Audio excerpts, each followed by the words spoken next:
మమ జీవన హేతునా. ఓ సాధ్వి, ఇది నీ మెడలో ఉన్నంత వరకు నేను బ్రతికున్నట్టు లెక్క.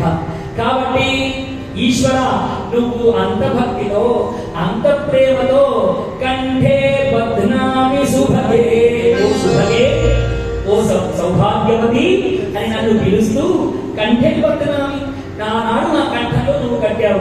ఒకటి కాదు, 3 ముళ్ళు వేసావు. ఒక ఆవిడ ఇలాగే ఒక ఆయన అడిగారు, అయ్యగారు 3 ముళ్ళే ఎందుకు వేయాలండి? గట్టి ఉండాలంటే 30 ముళ్ళు వేయొచ్చు కదా అన్నాడు.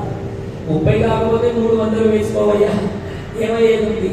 3 ముళ్ళ వెనకాలలో ఉన్నటువంటి ఆ ఆంతర్యం ఏమిటి అంటే, ప్రతి మనిషికి 3 గుణాలు ఉంటాయని చెప్పుకున్నాం. రావణాసురుడు, కుంభకర్ణుడు, విభీషణుడు.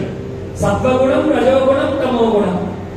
ఈ 3 ముళ్ళు వేయడానికి కారణం ఏమిటి అంటే, ఓ సాధ్వి, నా లోపల 3 గుణాలు ఉన్నాయి, నీ లోపల 3 గుణాలు ఉన్నాయి. ఈ 3 గుణాలతో మనిద్దరం రోజు కొట్లాడుకుంటే కుదరదే. ఈ 3ని ఒక దగ్గర బంధిస్తున్నానని 3 ముళ్ళు వేసేస్తాడా ఆ పిల్లవాడు. అలా ఆ 3